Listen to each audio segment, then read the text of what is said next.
The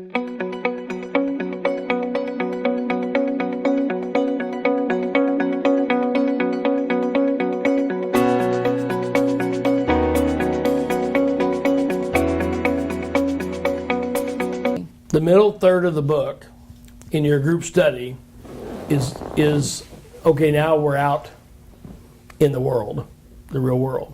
And, we use a analogy through this whole thing of school.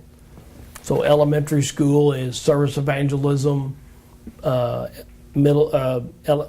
kindergarten service, middle school, and then finally graduate school, which is where we're at now, is out with folks you don't know. Because it is the hardest, most riskiest part of the whole deal. And so the first thing when people start thinking, well, how do I do that? The first thing is, I think it is great in the book, and I'd invite people to look on in the book, that you have to make it personal. And so you're going to do best with people you already know, people you already come in contact with, people that you have an affinity with, people that, if you have to make yourself do this, it's never going to happen.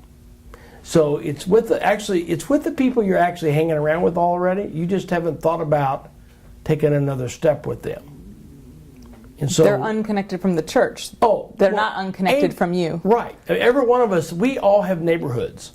We have the neighborhood we geographically live in. I have a Facebook neighborhood. We have we have layers of neighborhoods. We have your work neighborhood. If you have children, that neighborhood, school, recreation.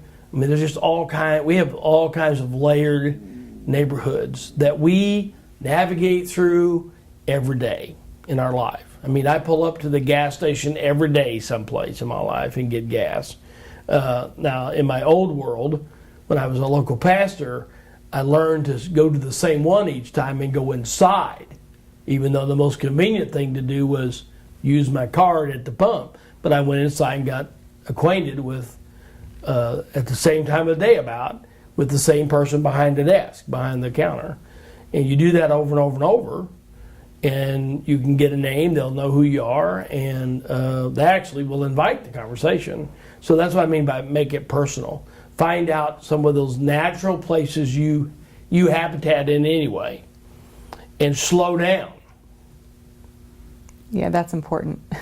Well, we're so in a hurry. I do have to slow down because I'm just so busy, but I slow down. It's not any different than we had to almost slow down with our service events. We're so caught up in the task, we forget to slow down and make friends. We're so busy with our lives, we forget to slow down and make friends with the Quick Trip attendant who I see every morning when I get my coffee and gas, but if I don't slow down, I never know who that is. Well, that's somebody's son or daughter or mother, father, or, actually it doesn't take much to slow down and ask who they are. And so that's what I mean by being, you got to be personal. The second one is you got to be specific.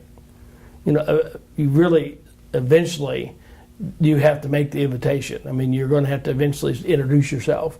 You're going to have to get specific. You can't do this every place, but what's 3 places you could do this in? Nobody has time for every place.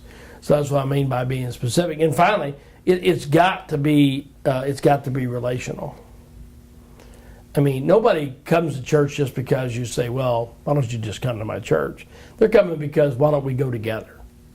We've got to be friends. And on the specific, it works a lot easier to invite somebody to a barbecue. Hey, why don't you come to the ice cream social? Why don't you come to help me with the Habitat House? Why don't you, than it is, hey, come to my church. People need confidential building steps in relationships before they go to the big engagement. And so that's what the be personal, be specific, and be relational. They're going to come. People are going to come to our churches today not because there's a church there, but because they trust you. There's no value for the church today. People, in the church-centered world, the church was valued. Mm-hmm. Church is not valued today.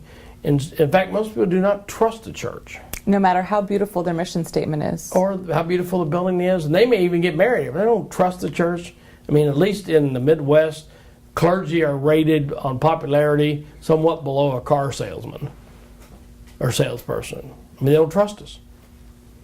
It just, I mean, guys, why would they?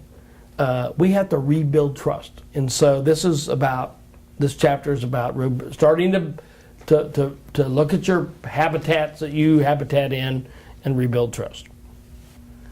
Well, so I'd invite you to look at the discussion guide and ask what one or two places could you hang out in? What one or two groups, what one or two places you habitat could you slow down and start building a relationship with some people that's comfortable and normal?